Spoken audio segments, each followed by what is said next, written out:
Bonjour, très chers frères et sœurs. Merci de me recevoir chez vous. C'est encore une fois votre frère, le frère Raphaël. Merci, merci. Vraiment, je te prie de t'abonner et de partager cette vidéo avec quelqu'un d'autre. Laisse un commentaire dans ma chaîne YouTube ou fais un like. Mais le mieux, c'est de partager, donner à quelqu'un. OK. Maintenant, je suis en train de partager avec nous sur la provision miraculeuse de Dieu.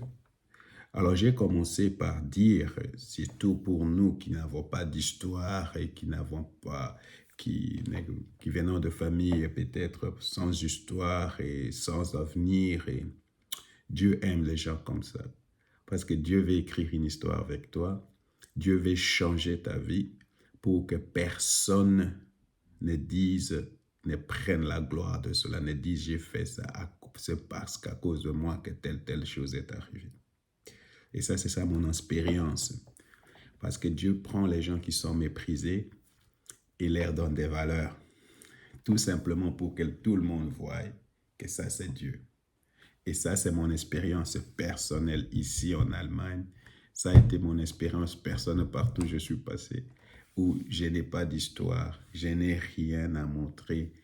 Et Dieu me prend et m'élève aux yeux des gens, tout simplement pour qu'il lui reçoive la gloire. C'est pourquoi pour beaucoup de choses, moi, je sais que Dieu est ma source. Et je sais que Dieu tout est grâce.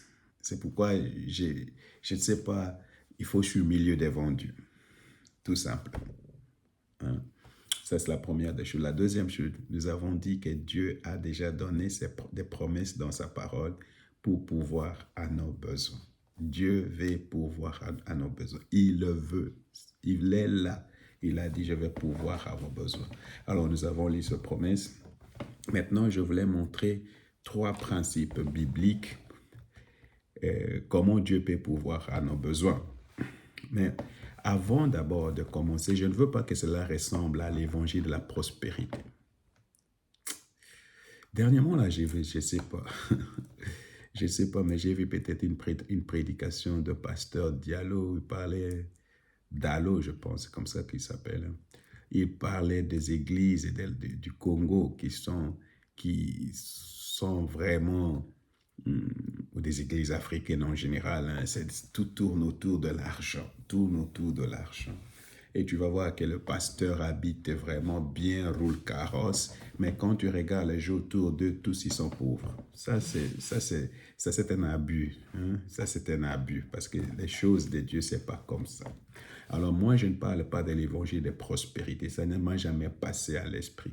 Je ne passe pas d'une grâce d'un Dieu qui va te donner de l'argent pour satisfaire à tous tes besoins, pour que tu t'achètes des habits de marque ou des choses comme ça. Non, c'est pas de ça que je parle. Alors, quel est le genre d'évangile? C'est mon expérience personnelle.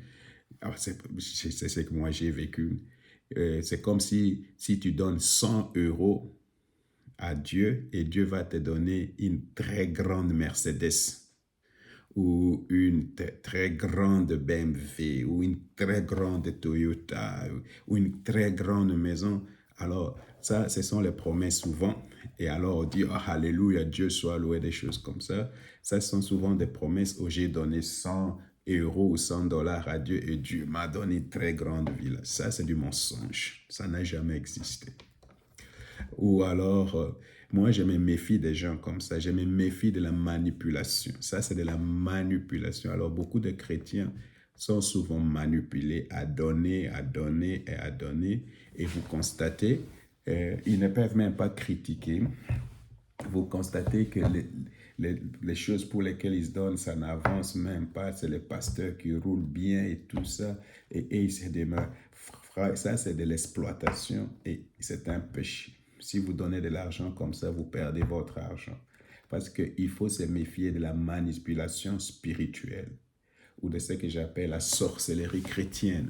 Tu sais, alors il y a une sorcellerie chrétienne. Ils envoûtent les gens pour qu'ils donnent de l'argent et des choses comme ça. Je vais vous montrer comment il faut donner à la fin, s'il faut donner, pour recevoir de la part de Dieu.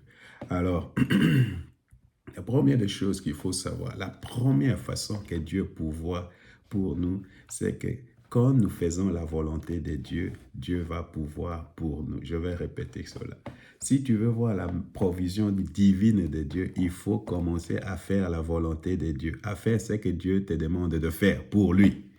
Alors, quand Dieu te demande de faire quelque chose, il va faire quoi? Il va pouvoir.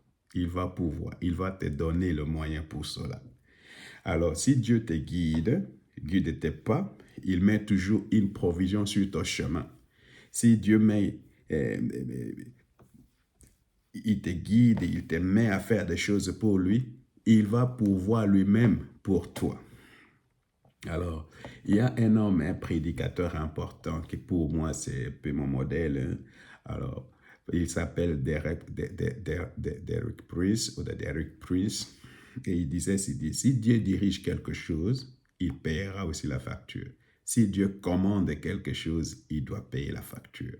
Ça, c'est mon expérience personnelle. Et je fais l'expérience de beaucoup de gens. Si Dieu te dit fais quelque chose. Dieu m'a demandé, par exemple, de faire une évangélisation quelque part. Je n'avais pas d'argent. Dieu m'a donné l'argent. À 14 heures, j'entends quelqu'un venir. Je ne connaissais pas la personne. C'est ça le miracle. Tu ne connais pas la personne. Mais la personne vient pas. Oh, Dieu m'a dit, donne telle chose. Cette femme-là, d'ailleurs, elle est morte maintenant parce qu'elle m'a dit, Dieu lui avait donné de donner 500 € et il a donné seulement 200. Et je ne la connaissais pas. C'est seulement après que je l'ai connue qu'elle est venue à l'église. Mais je ne la connaissais pas. C'est Dieu qui a donné. Et c'est comme ça. Alors, par exemple, là, la Bible dit, dans Ésaïe chapitre 58, verset 10 à 12, « Si tu donnes ton pain à celui qui a faim, et si tu pourvois aux besoins de l'opprimé, la lumière lui ira pour toi au milieu des ténèbres, et ton obscurité se changera pour toi en clarté de midi. L'Éternel te conduira constamment. » Écoutez, l'Éternel te conduira constamment. Il pourvoira à tes besoins dans le désert aride. Il pourvoira à tes besoins dans le désert aride. Ah ben, chaque fois, quand nous faisons la volonté de Dieu, qu'est-ce que Dieu veut faire? Dieu va lui-même pourvoir à ce besoin-là. Il va lui-même se charger de faire ça. Alors, un exemple que nous pouvons prendre de la Bible ici, c'est l'exemple d'Abraham. Dieu lui a demandé de sacrifier. Il faut lire ça dans Genèse chapitre 22, à partir de verset 8 jusqu'au verset 15. Il faut lire là-bas. Alors je répète, Genèse chapitre 22, verset 8 à 13 au 15. Alors la Bible dit, Dieu a demandé à Abraham de lui offrir son fils. Et Abraham a fait quoi? A obéi. Quand il est allé là-bas, ils sont arrivés, ils voulaient tuer, offrir son fils. Et tout à coup, Dieu lui-même a pourvu. Dieu lui-même avait déjà préparé un mouton. Et c'est ce mouton-là qui a été maintenant offert. Vous comprenez? Alors, chaque fois, quand Dieu te dit de faire quelque chose et que tu n'en as pas le moyen, Dieu va pouvoir. Je viens t'encourager à faire chaque fois à vouloir faire la volonté de Dieu. Quand tu es dans la volonté de Dieu, quand tu es en train de faire ce que Dieu te demande de faire, tu es en train d'obéir la parole, il faut se mettre à cœur que Dieu va pouvoir pour toi. Alors, l'exemple aussi ici, alors, je vais revenir encore sur ce sujet de comment Dieu pourvoit à nos besoins quand nous obéissons à sa parole. Je vais donner des exemples. Alors, je voulais prier avec nous. Seigneur Jésus, je venais d'écouter ta parole. Toi, tu as promis de pourvoir à nos besoins. Seigneur, je suis en train de faire ta volonté et je veux que tu pourvoies à mes besoins. Je veux que tu pourvoies au Minerva de mes enfants. Je veux que tu pourvoies à la nourriture de mes enfants. Je veux que tu pourvoies pour nous.